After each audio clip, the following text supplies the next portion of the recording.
What's going on, guys, and welcome back to Forza Horizon 3 and the Playseat Car Pack. This is the next car pack for Forza Horizon 3. Today we're going to be checking out the 7 new cars that have been added in this car pack. So let's get underway, see what we've got in this car pack for February 2017.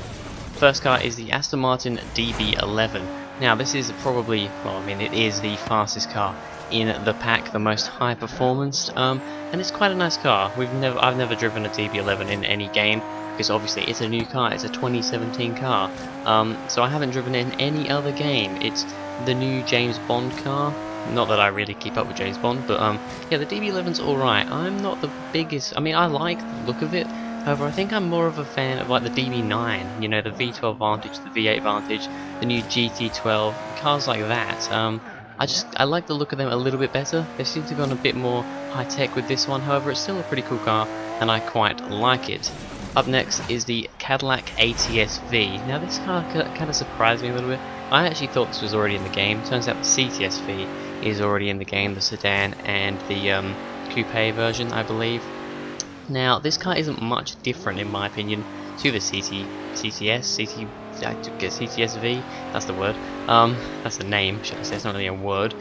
So the ATS-V doesn't really interest me that much. I'm not a big fan of kind of luxury American cars anyway, so Cadillac isn't my sort of thing. It's okay though, it's not a bad car, it just doesn't interest me that much. It's a little bit too much like the CTS-V that we already have in the game. However, it's a new car, so there you go. Up next is the HDT VK Commodore Group A. Where does HDT come from? I've never heard of that before. I mean, it's a Holden Commodore. I always knew, you know, there's Holden, and then you have HSV, which is like Holden Sports something. I don't know. It's like basically the tuned up versions of Holdens. I don't know what HDT is. Apparently this is, I can't remember whose it is now, but this is someone's own, well, it's not their own car, but it's some special car of someone's. I saw it on a forum earlier, but yeah, I mean, it's alright. It's another Commodore, nothing to complain about. However, it's not that interesting. Up next we have the Honda Civic Type R. Now I kind of never really know what to think about the Honda Civic. I really liked like the old 90s Honda Civics. I think they're just a cool little car. I mean, yeah, they look outdated now, however they are a really cool car, and I mean, if I could get a Honda Civic Type R like one of the old ones, I really would. So they're a pretty cool car, a really awesome hot hatch. The newer ones are also, they're also alright. I don't mind them.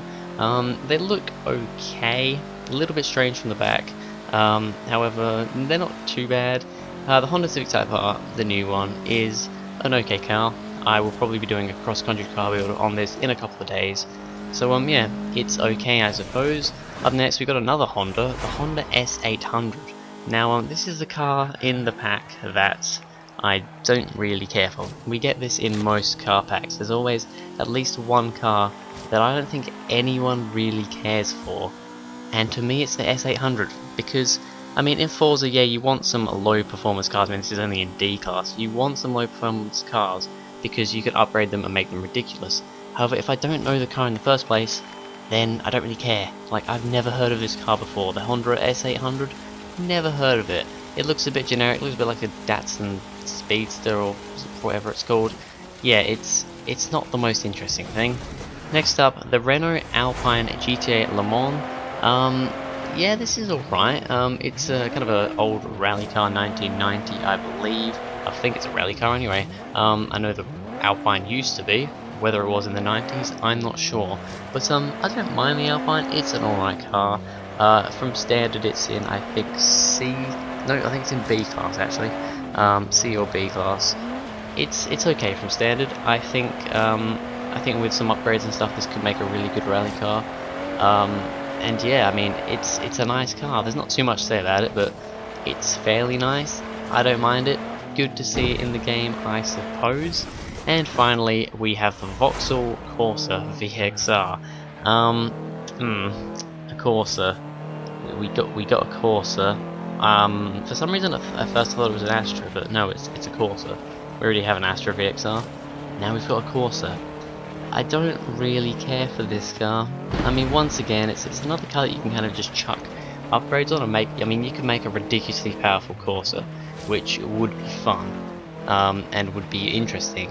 However, I still don't. It doesn't really interest me. It just really doesn't interest me. I'd rather do it with some other cars, like the Civic or something. But yeah, it's in the game, I guess.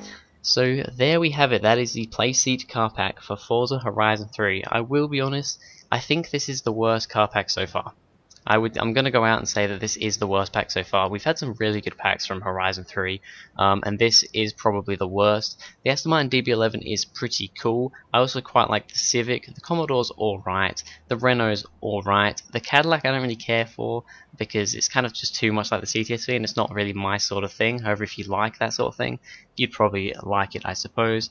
And the Corsa and the S800 I just don't really care for at all, to be honest. But there we have it. Thank you guys very much for watching. If you enjoyed, please go ahead, like and subscribe, and I will see you guys in the next video.